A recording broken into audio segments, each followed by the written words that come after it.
Hi, my name is Chia, and I love to learn. Recently, I've been learning a lot about Marvel Rivals. It's become an unhealthy obsession. I played a lot when the first game came out, took a break for a few seasons, and came back in about season 6.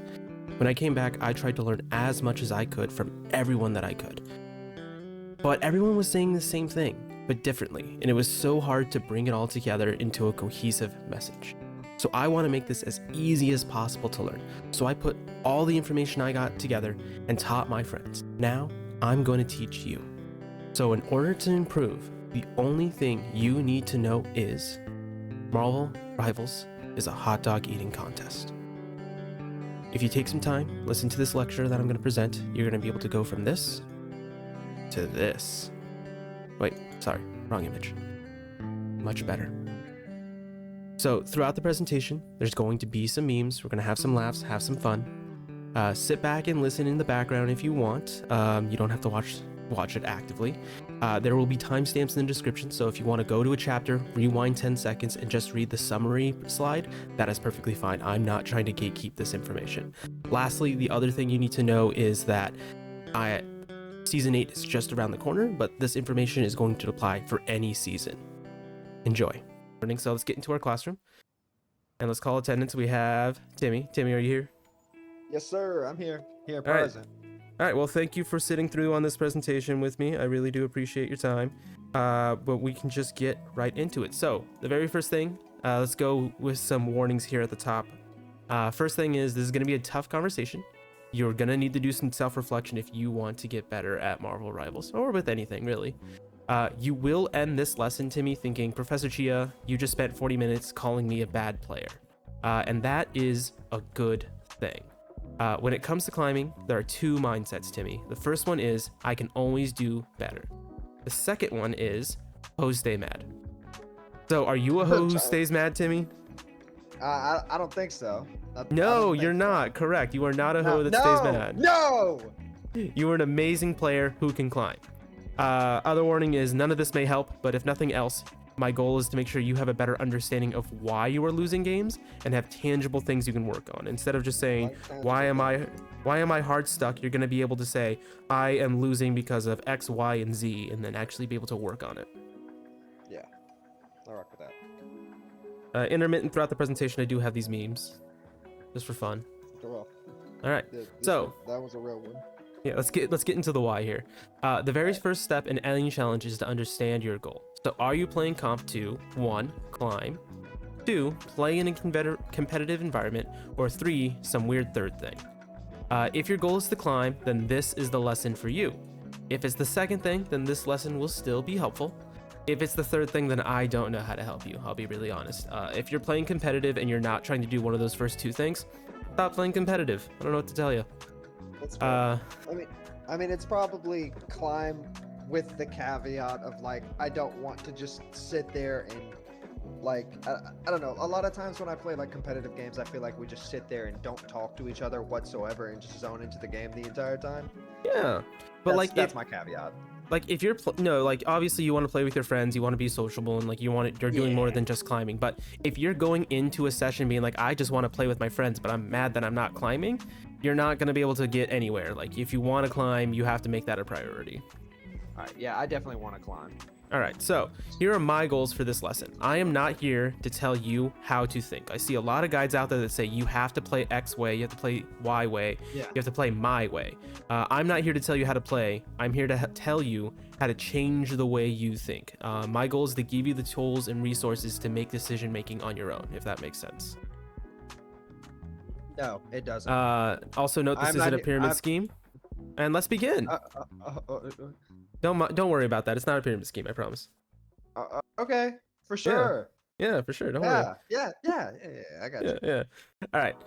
So let's talk about what improvement looks like. What do you think, Timmy? What does improvement look like? No wrong answers here. I think improvement probably looks like learning what counters what, how to play certain characters based off of other team comps. Like if you're playing like Angela, for example, you might play differently with like a Magneto on the other team as opposed to like, I don't know, maybe like a Thor or something being on the other team, that sort of stuff. Yeah, that's a good answer. So here's some potential answers to think about. Improvement looks like your elo goes up. You know, if you were a bronze player last season and this season you're a silver player, that is a tangible thing that you improved on. Let's get more specific. If you, over the course of a week, you find yourself getting more kills on average, that is improvement. You learned how to play the new character that released. Like, you know how to play their kit and you know what to do. All these things are improvement, right? Mechanically, you get better at the game. You understand how to portal, you understand how like the res timing works, you learn something that mechanically makes you better at the game. Your aim gets better, anything like that. Whenever you go to play a game for a session, not a specific game, but you can say a session, like, oh, tonight I'm going to work on this thing. So try and set a specific and tangible goal for every single match or session that you're playing, even if it is as simple as win. So for example, you queue up with your friends and you say to yourself, my goal tonight is to end on higher elo than I start. Like, that is a tangible thing that's general. The goal is to get more specific, but like, you need to be saying, I want to achieve this thing, instead of just being like, I'm queuing up for funsies. Hold on 1 second. Yeah. No, you're good. I was talking to Taylor. No, Okay. I think my tangible goal tends to be like, I'm gonna learn how to play this character competitively tonight, or like, I'm gonna learn this kit based off of other people's stuff tonight. Okay. That sort of thing. Yeah. All right. So it's important to have some micro steps that get you to that bigger step. So if you're saying, I want to get to GM by the end of the season, you need to think about what steps are you going to take to get to that, right? Right. So you will have to lose your ego in order to improve. We'll get to this in a minute. All right, so overall, we're going to cover a couple topics. What Marvel Rivals is, what good mental is, what game sense is, and best practices to climb. Any questions? Yes, sir. All right. So Marvel Rivals is a race, a hot dog eating race. You ready to eat some hot dogs? Yes, sir. Call All me Joey right. Chestnut, baby. All right. So Marvel Rivals is a hot dog eating contest. I know what you're thinking, Chia. What are you talking about? But just bear with me. Analogies are an amazing thing that I think really help people understand what something is. So, can you tell me, Timmy, what the goal of a hot dog eating contest is? Eat the most hot dogs. Eat the most hot dogs. So, you have to eat all the hot dogs before your opponent eats their hot dogs. Whoever finishes the plate first, regardless of how, is the person who wins. You just have to finish those hot dogs. So, not everyone's going to eat the same amount of hot dogs on your team. Some people are going to eat more. Some people are going to eat less. The only thing you can control in a hot dog eating contest is how fast you, Timmy, eat your hot dogs. Okay?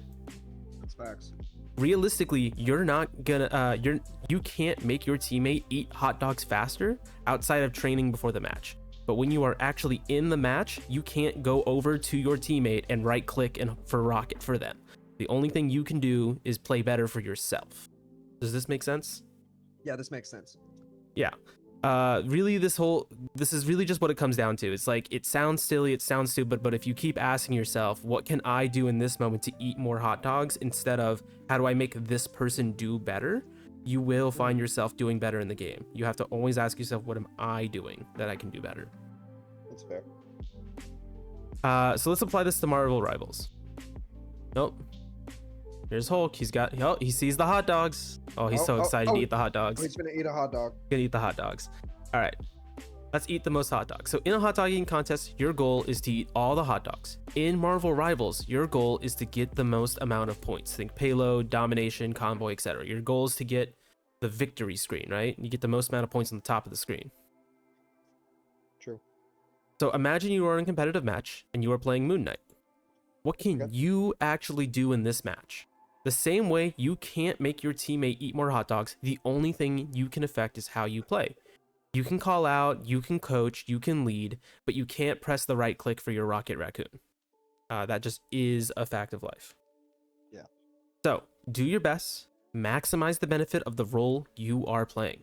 Get the most kills, tank the most damage, eat the most hot dogs. We locked in. I got you. Eat the most hot dogs. Eat the most hot dogs.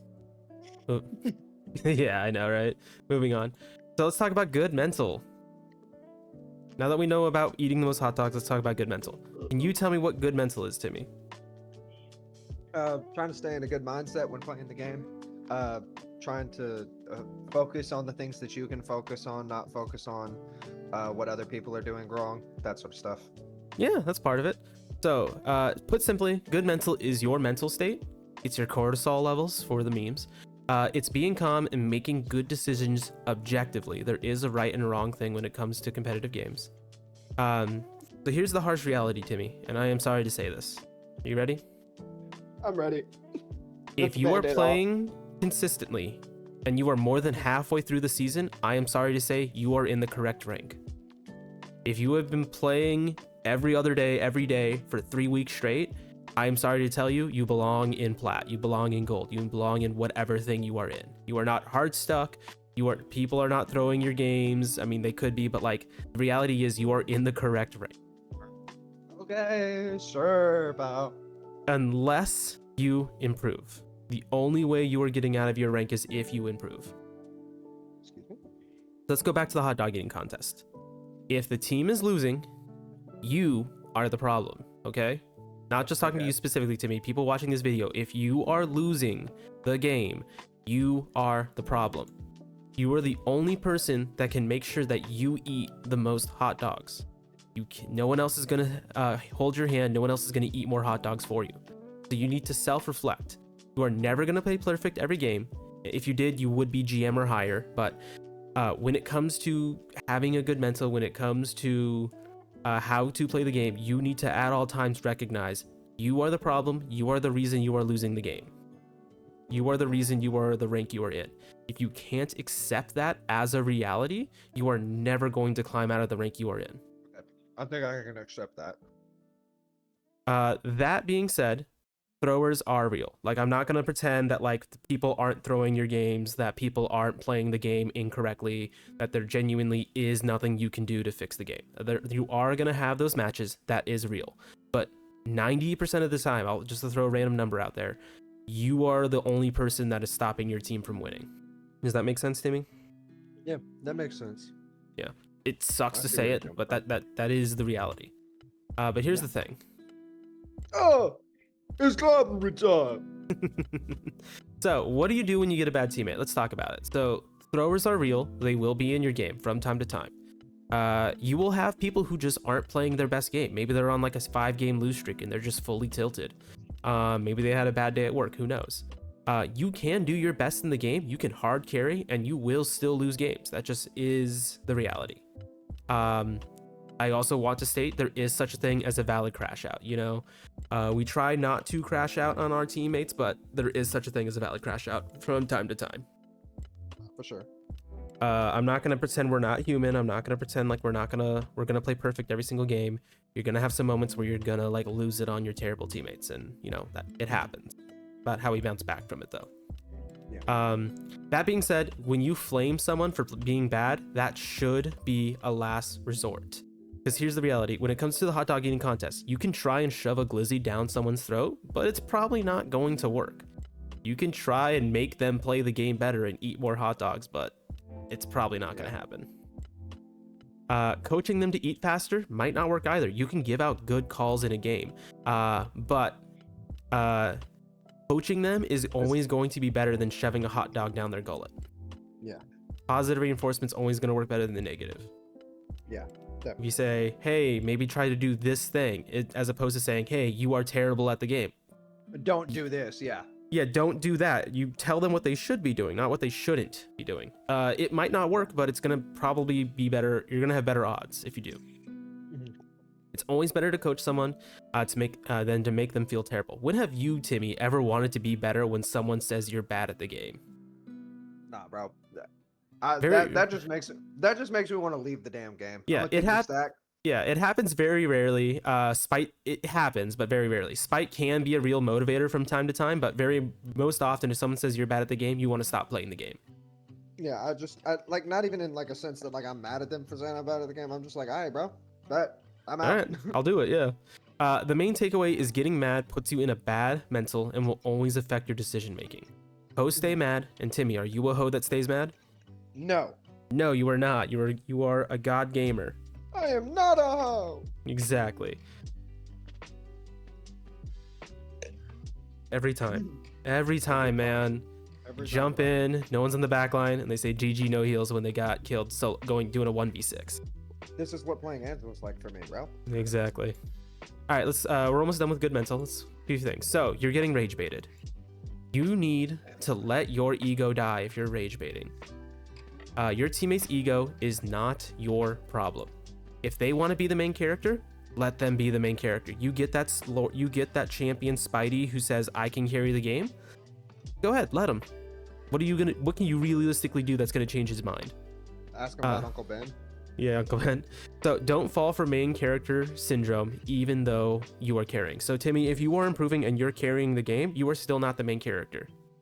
Does that make sense? You want to stay humble. Yeah, that makes sense. Hashtag stay humble. Hashtag stay humble. Also, Hashtag I stay noticed. humble. Also, I noticed you left your seat. Could you go back? You're like what? making. I don't know if you're making your way towards me. I don't know how I feel about it. Yeah. I don't know how I feel about this whole thing. So yeah, Okay, of let's keep- course I'm making my way towards you. All right, we'll just keep an eye on that.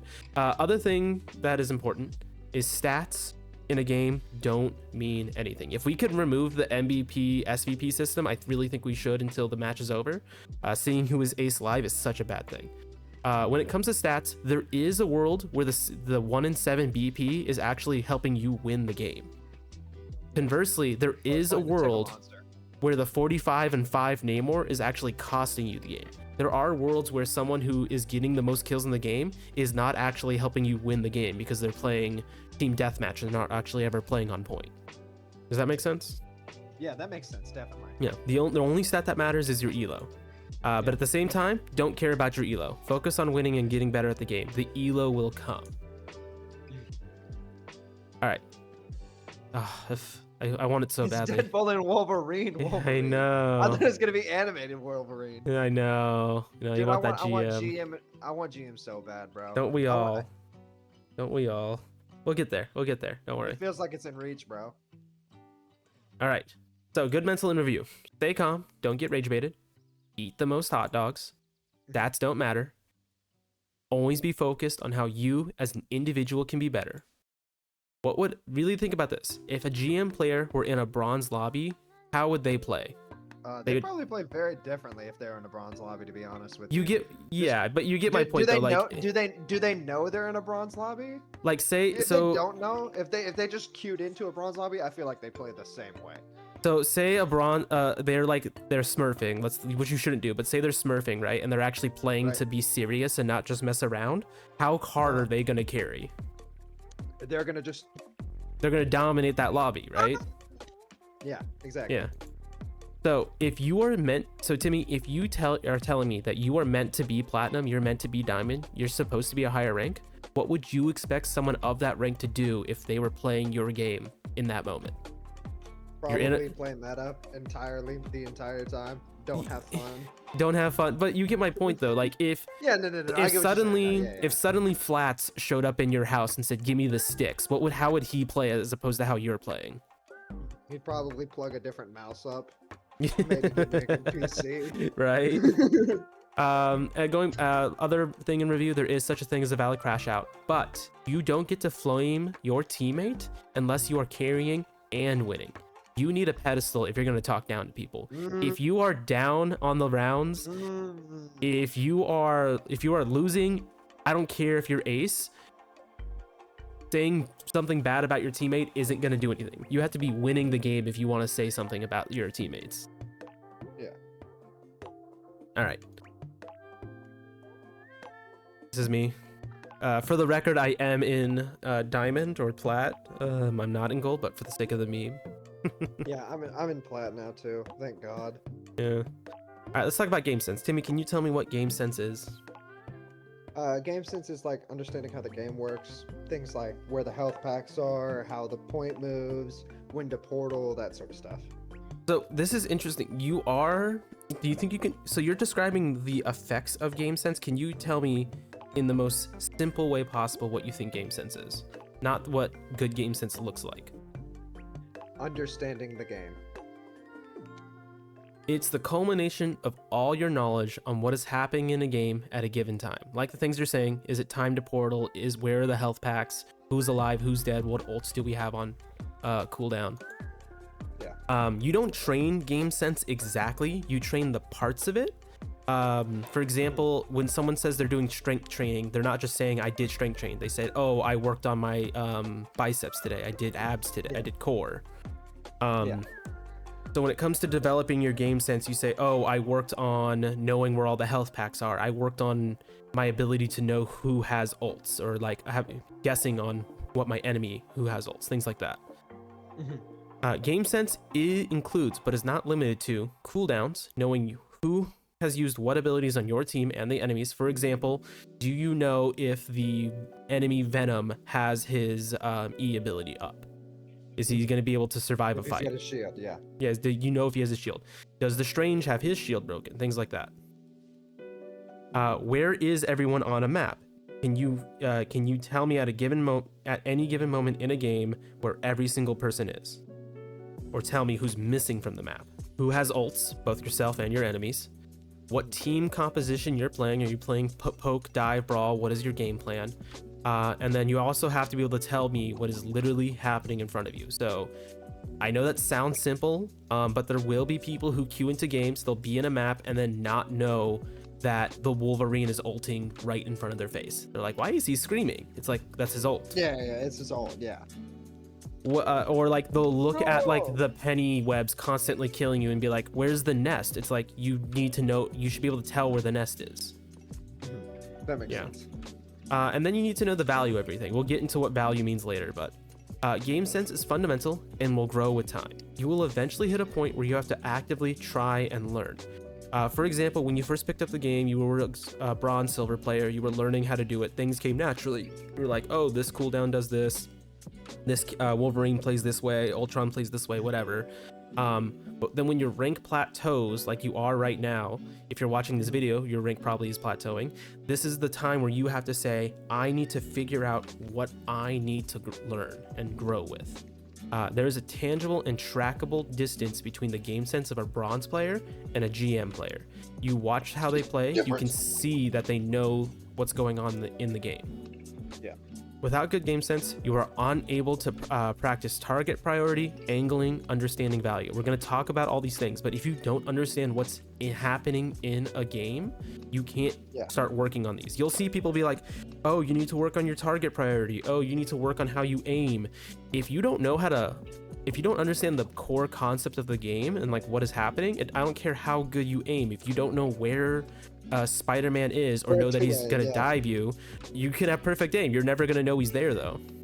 Yeah, no, that's fair. I get what you're saying. Yeah, it's like the big concept and those are the specifics. Exactly. So let's talk target priority. Can you tell me, without looking, I spoiled it, but can you tell me what target priority is? Target priority is talking about prioritizing the right target. Like it obviously it depends on what you're playing. Like if you're playing a dive character, tank, Vanguard, in one sentence, tell me what target priority is. Making sure you hit the right person at the right time. Correct. It is prioritizing the right target. It does not need to be more difficult than that. But let's talk about what the right target is. Yes, I'm being for real right now. It is this simple. That's it. It's just hit the right target. Yeah. Let's talk about what the right target is though. What is the correct target? How do you know, Timmy? I think it has a lot to do with game sense, what's going on in the game. It's like situational more than anything. All right, so let's get into it. Most people say target the healers, right? A lot of people say you have to kill the healers first, right? Yeah. Wrong. That is not correct. The answer is the most uncontested player. Who is the easiest to kill in a given moment? So for example, what does that mean, Professor Chia? So let's get into it. So the uncontested player is the person who is not being challenged or engaged in a meaningful way.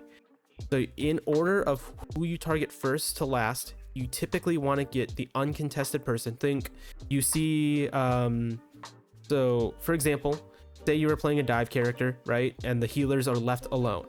That person is being uncontested. You can go for the healers first. But If there is no one who's uncontested, say everything is covered, you want to get the healers, and then you want to get the DPS, and then you want to get the tank in this order. But always prioritize who is the easiest to kill in that moment. Yeah, like you want to get the healer first, but if Angela dives their strange into your backline, you fuck the strange, then move up. Yeah, so every character achieves this order of uncontested healer, DPS, tank in a different way. Let's go over some general rules.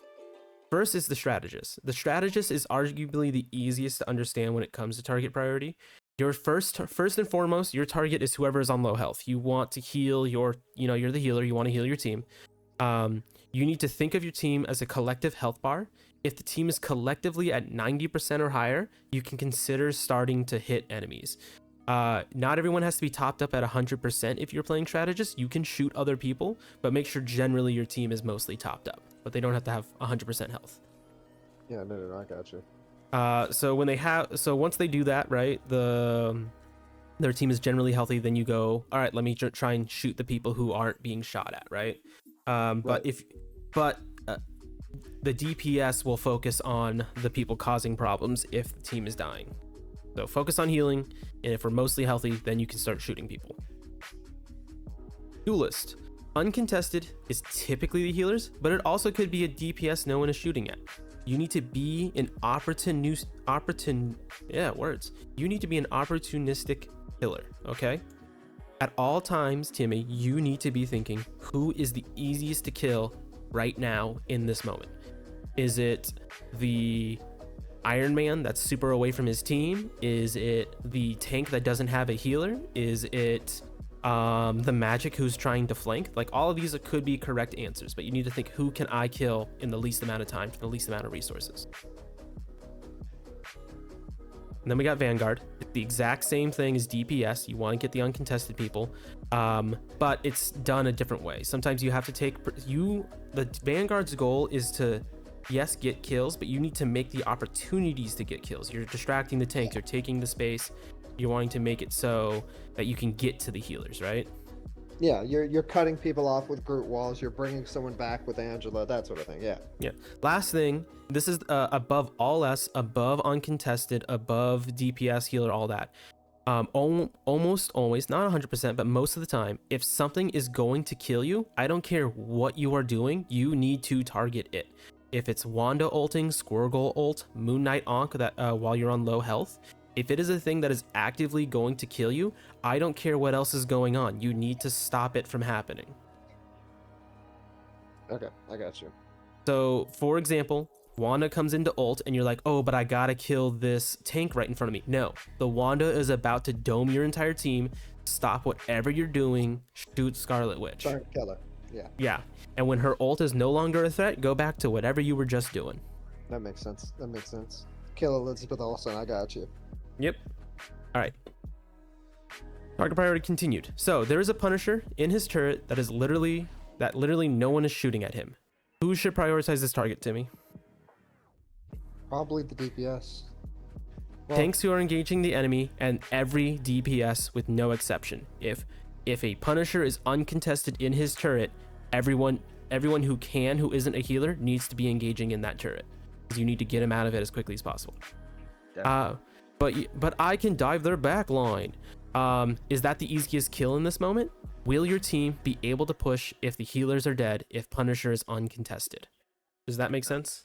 Yeah. Like if we take out the healers, but Punisher's still sitting up there in the turret, just well, we're still cooked. You're still cooked. You have to get Punisher first. I don't care about the healers. Yeah. All right. You are a frontline tank, and the thing is you are fighting is being pocketed. Who is your target priority in this moment? I'm a frontline tank. The thing I'm fighting is being pocketed. Who is my priority? Space, I guess. No, because what are you trying to get? Who are you trying to stop right now? Who's uncontested? Probably the healer would be uncontested right now. Correct. The healers are uncontested because if they were contested, they wouldn't be able to pocket the thing. Yeah. So you're never killing the thing if he's pocketed and you're solo and you're just a tank versus tank. Take space, make it so those healers can't pocket the thing. You don't even have to kill the healers. You just need to make it so the healers can't heal. Yeah. Yeah, if they're uncontested, it means they get to heal with no issues. So, next example. A Venom has dived your healers and you are fighting the tanks. You should Yeah. peel, right? Definitely, yes. Because now your healers are being contested, and who is contesting that venom? Is it the healers? Probably not. No, nobody's probably healing that venom. Yeah. Last thing, much like Game Sense, target priorities developed over time. It's going to. It's not just a thing that you suddenly can learn. It will take time. Okay. Okay. All right, moving on. Yeah. See, so it was an example. See, tank with 2 pocket healers. Wolverine's got it. Wolverine don't care, bro. Yep. Get the goat. All right, so let's talk about off angle versus dive. Can you tell me what off angle and what dive is? The concept of the off angle versus the dive, I'm not really sure. The off angle, I figure, is like hit them where you can't get hit, sort of thing, and dive is obviously dive. Like, Can you define it then? Healers. Dive would be like characters that dive the back line, and typically like guerrilla warfare. Think like Winston. They dive the back line, hit the healers, try to kill them. If they can't, they get out. Okay, so let's get into the nitty gritty. Let's define this. All right, so an off angle is something that is out of your opponent's line of sight. Okay, so when I say take an off angle, it means you need to go somewhere where they're not going to immediately see you and then start shooting them. Right? A dive can be an off angle, but the difference between a dive and an off angle is you're physically entering the space, and you typically have to take a route out of the way for it to be effective. I'll show an example here in just a few minutes, but think of it this way. Punisher takes off angles. BP, Black Panther, is going to dive because he has to get in the space and physically change it. Yeah. So an off angle can be a dive, but a dive can't be an off angle, or words. You get my point. I was trying to say, yeah. Yeah. The other important thing about a dive is you have to time it when the enemy is distracted. If you are diving while they are currently fighting the front line or not fighting anyone, you're going to get killed. You're doing a 1v6. Yeah. If I'm diving while they're scissoring, I'm cooked. Yeah. The other thing to note is you will know that you are doing an effective off angle if you aren't instantly being shot at. So you say you come out of cover, right? Mm-hmm. If no one shoots at you immediately, you have found a correct off angle. You can do this. This is actually an interesting thing you can do in quick play. I recommend doing it in quick play, not in comp.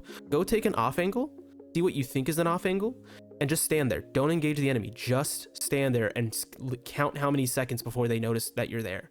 You will be amazed at how long it takes. And then if they do immediately shoot at you, it means you didn't find the off angle. It means they saw you. Not a good enough off angle, yeah. Correct.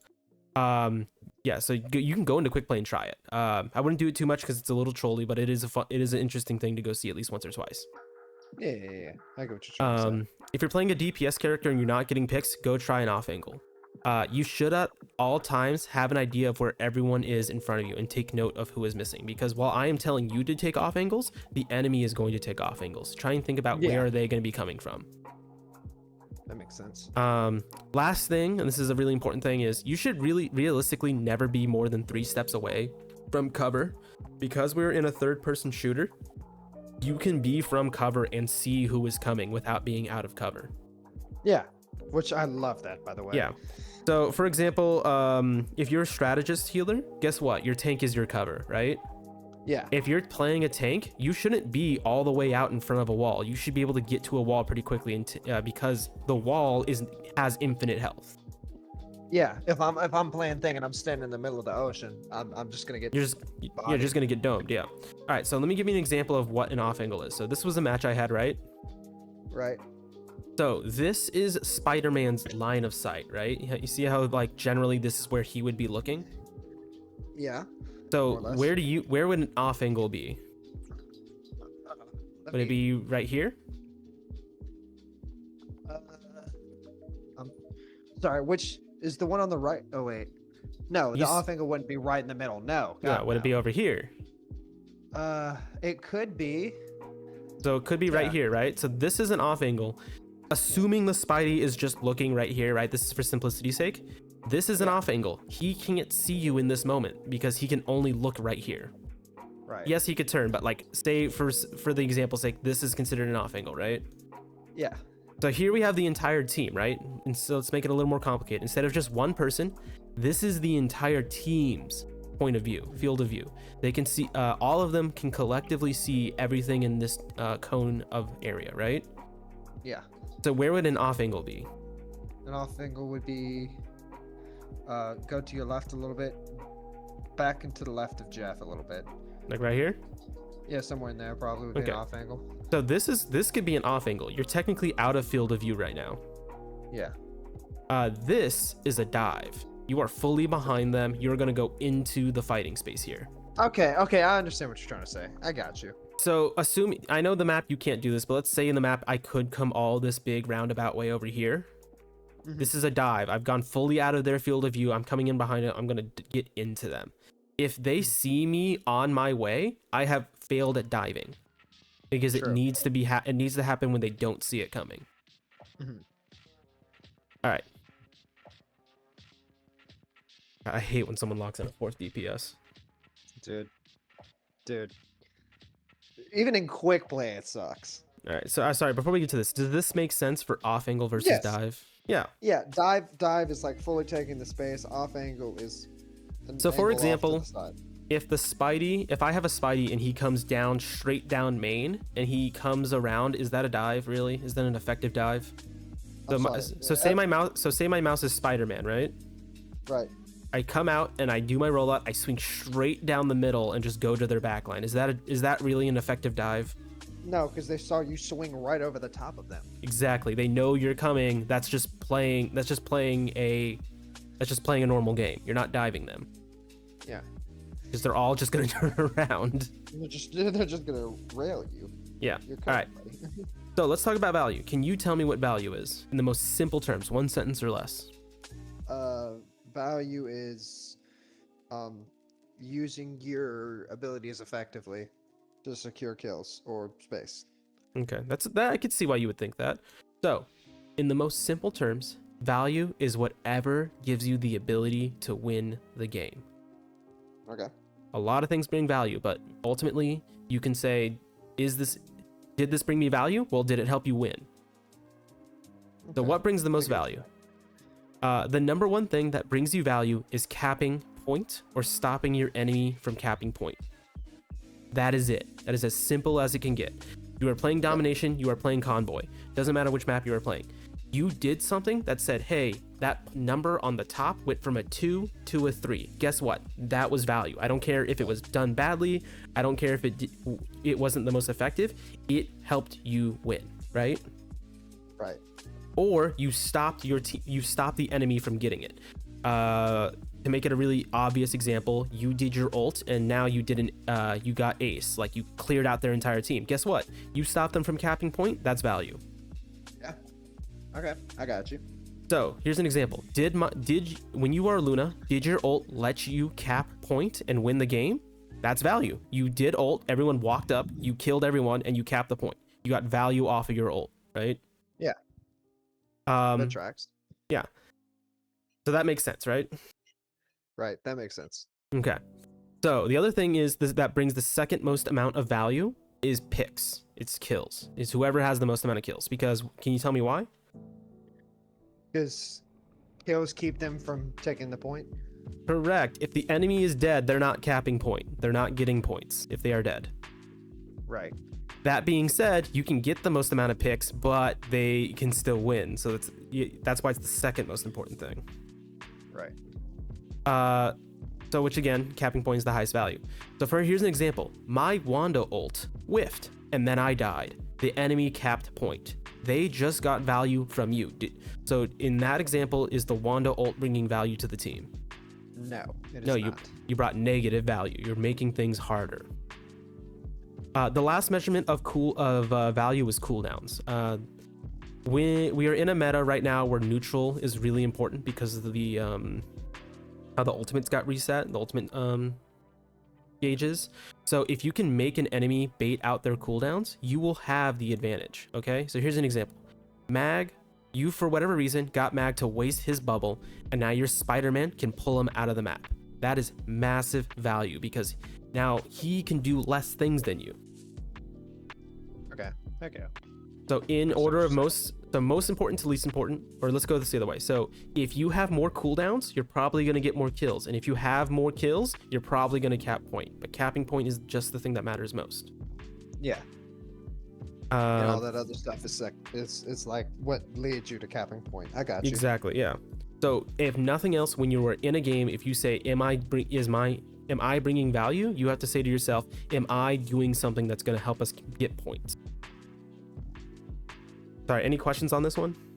No, I understand entirely what you're saying there. Yeah. Perfect. Let's talk about work-life balance. Okay.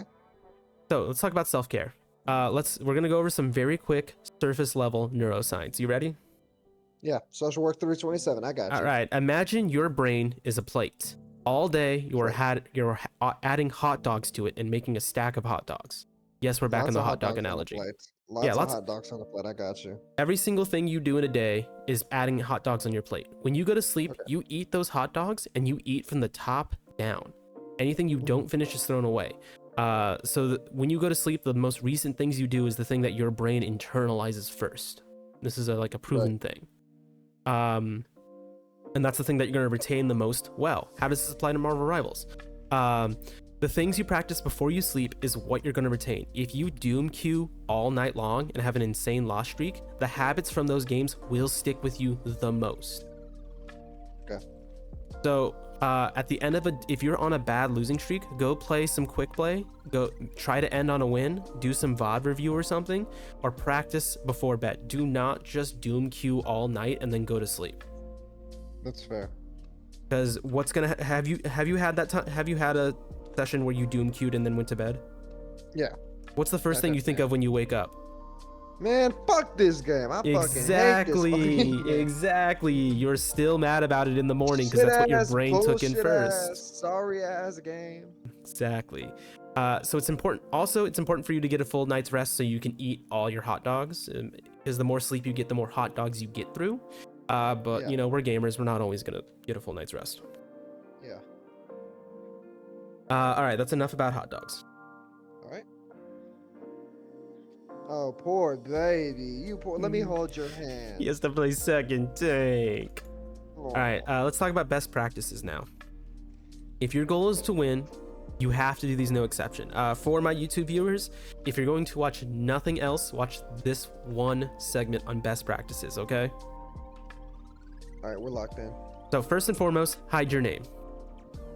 Overlays are real. People will remember what you played in a match if you were against them before. Just plain and simple. It is. You don't have to put streamer mode. You don't have to put private history. You literally just have to say, do that setting that makes your name the display name. That's all you have to do. Because do not pretend that overlays aren't real. Don't pretend like people don't have the memory of more than a goldfish. If you just played against them, they're gonna remember what you just played. Yeah. Just fair. It's a one really easy, simple setting, and it's gonna make a world of a difference for your games. It's not like the end all be all, but like, just do it. It's not inconvenient, and it makes a difference in your game. Okay, I got you. Next thing you have to do, you have to VOD review. Every single guide will talk about this. Every pro will tell you this. You got to VOD review. I don't care how unhelpful you think it is, how annoying it is to do. You have to VOD review every single day. You have to do it once a day. You don't even have to, but that's recommended once a week. You have to do a dedicated VOD review at least once a week. I'd recommend daily, right? After a loss, go back and so say you just went on a crazy loss, go back and watch your game really quickly. It takes 5 minutes. Yeah. You need to think critically on what you could have done better to win in that moment. What would have brought the most value in that game? If it helps, watch it from another teammate's perspective, right? Or go to a game where you won and watch the enemy and how they lost and think, how could they have beaten me? If it really helps, because some people have a hard time watching themselves. Yeah, okay, I got you. Just if I can't watch myself, watch the enemy fuck me. Yeah, exactly. And see why they would fuck me. If you are incapable of watching yourself play and telling yourself how you play better, watch someone else and say, man, they could have done this, they could have done that. You will do better. You will be better off by VOD reviewing. For example, last night, back when I first started playing Rivals, I had a hard time telling if like a ult was worth it or not. The other night, I played a game with Cloak and Dagger. We're playing a domination map, and the enemies are in front of us, and our Cloak and Dagger ults forward into the enemy off the point. And in that moment, I'm like, they really should have ulted and stayed and did a circle around the point, and we probably would have won. Yeah, you could have capped point and kept it. Yeah. Yeah, but VOD reviewing is the thing that helped me understand that. I wouldn't have thought of that because I don't play Cloak and Dagger, but I VOD reviewed and thought, how could that have gone better? Yeah. Yeah. So the next thing you have to do is warm up. I don't care if it's an aim trainer, it's quick play. You have to warm up if you're gonna be playing seriously, because when you go to play a game, you are not mechanically ready when you just go raw right into comp. Yeah. You gotta stroke it a little bit before you just put it in. Yeah, you just gotta warm up your hands. You just gotta like get a little ready, and then you're good to go. Like, it doesn't have to be anything extreme, but you just can't go straight into playing comp. It's just never a good idea. Yeah, I got you. We gotta get a little foreplay going on. Yeah. And again, if you're watching the YouTube video, this is like the screenshot this. I don't care. If you don't want to do these things, and you really need to ask yourself what your actual goal is during that play session. If you aren't hiding your name, if you aren't gonna VOD review, if you're not even gonna warm up, you're not trying to climb. You're just playing for fun. Okay, I got you. All right. Some other best practices. These are just like minor things. Don't trash talk until you see the win screen. Try not to. You're just going to be better off for it. Yeah. You really need to think about this. Is it worth the risk of making your opponent lock in? How many times have you been in a game, Timmy, where you said, "Oh, we're dogging you," and then suddenly they lock in and then just reverse sweep you? I don't usually say we're dogging you to people, so not any games. I don't think. I've seen Braden do it a couple times though. Yeah, you've seen other people do it. Well, they'll be like, "Oh, we're beating you so badly," and then suddenly they lock in. Yeah, and then you Just don't do it. fried. Yeah. Just don't do it. It's not worth it. It's never worth Not it. worth it. Other thing you need to do is build your ult charge. Think about this. If you're a tank, take some damage. Let the healers heal you. Yeah. This is just like a little tip for you. Inversely, don't feed tanks. If you see a tank that you can't kill really quickly, don't shoot that tank and let their healers get ult. Healers get ults. Yeah. All right. This is a really important one. Swapping versus holding ult. There's no hard and fast rule for this. I'm just going to go over some best practices and things that you should think about when you need to decide, should I try to use my ult or should I swap characters? Okay. Okay. Generally, if you are close to an ult, you have to ask, is your ult about to bring the team value? In other words, is your ult going to be the reason you cap point? If not, consider swapping. Here's an example. You are Rocket, and the enemy team has absolutely beamed your last two ults. Is the third ult really going to be the difference maker? Yeah, it's not really gonna make a difference. Maybe it could. It really could. Maybe the position could matter. Maybe your teammate can distract them. That's why it's not a hard and fast rule. But that's the thing you need to think about. There's no objectively right answer. You're just gonna have a game sense for it. But there is scenarios where swapping while you have ult is still the correct answer. Okay. Yeah. Yeah, like if I'm swapping the Strange to Portal because Like, this is the easiest example. I'm a tank. I'm Emma Frost. I have my ult, but someone needs to go to Strange to get to point. Your ult's not gonna do anything if you're not on point. So switch. Yeah. So, any questions on this best practices? No, I don't think so. I think I get everything for the most part. Perfect. All right. Here's some bonus lessons for you, Timmy. Bonus, let's go! Woo! Woo! Do a little spin. Woo! All right. The struggle is real. If you are struggling a character, guess what you should do, Timmy? Play that character. That's right. Play that character.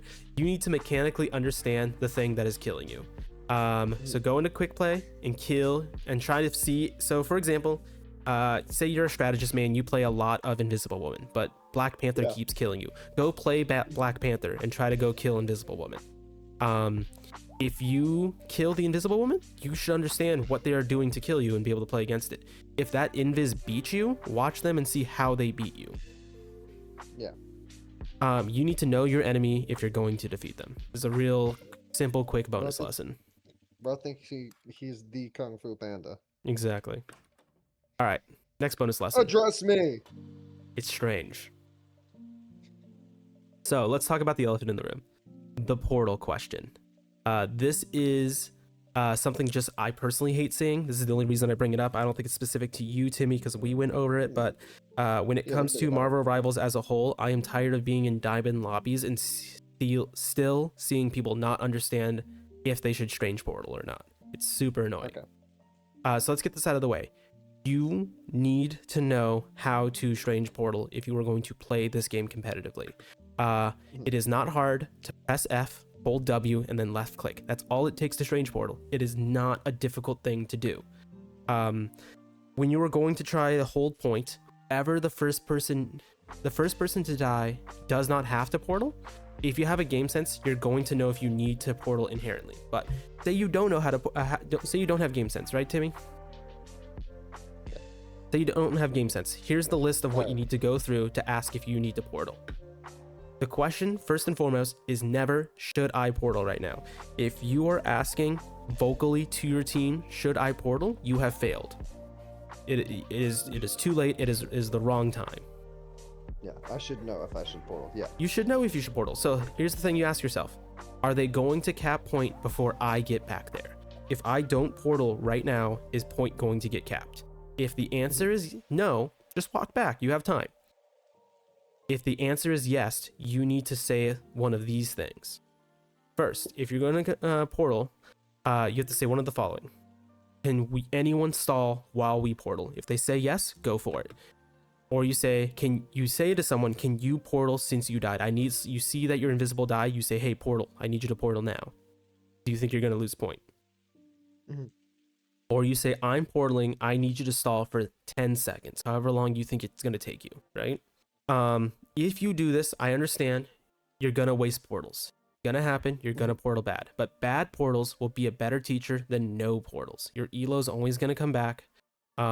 You might portal and cost everyone the game, but that's okay. It's better than if you were going to lose the game anyway if you didn't portal, right? True. Yeah. And you're never going to get good at something unless you're bad at it first. So just do the bad portals. If you are watching this video, just do the portals. You will learn when it is the right time or when it is the wrong time. Portal. But you're never going to learn it if you don't try at all. So this was my last bonus lesson. Just, hey, look, it's you.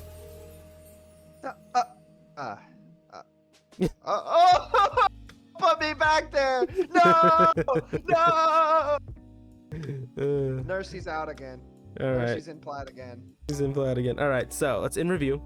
If nothing else, take these lessons with you. If you're watching this, this is again one of those things. Just screen cap this at the end. You should leave this session feeling like you were a bad player, but motivated to improve. If you watched this entire video and thought, oh, I don't need any of this, you weren't listening to the video. That means you don't actually want to get better at this game. If you were better at the game, you wouldn't be thinking to yourself, I want to improve. I don't know what else to tell you other than hoes stay mad. Right, Timmy? Hoes do be mad. Hoes do be staying that way too. They do be staying that way. All right, so what is Marvel Rivals? It's a hot dog eating race. Keep a good mental. The only thing you can control is how many hot dogs you can eat. When it comes to game sense, you will develop it with time, target uncontested people and easy kills, use cover, it's a third-person shooter. Value is, above all things, the thing that lets you cap points. Best practices, hide your name, VOD review daily, warm up, get good sleep. If you do these things and remember these things, I promise you, you will climb. If you are cherry picking these, it might help, but if you do all of this, I promise you, you will climb. And if you're not climbing, you are doing something wrong. Okay, bet. So, Timmy, that being said, do you have any questions?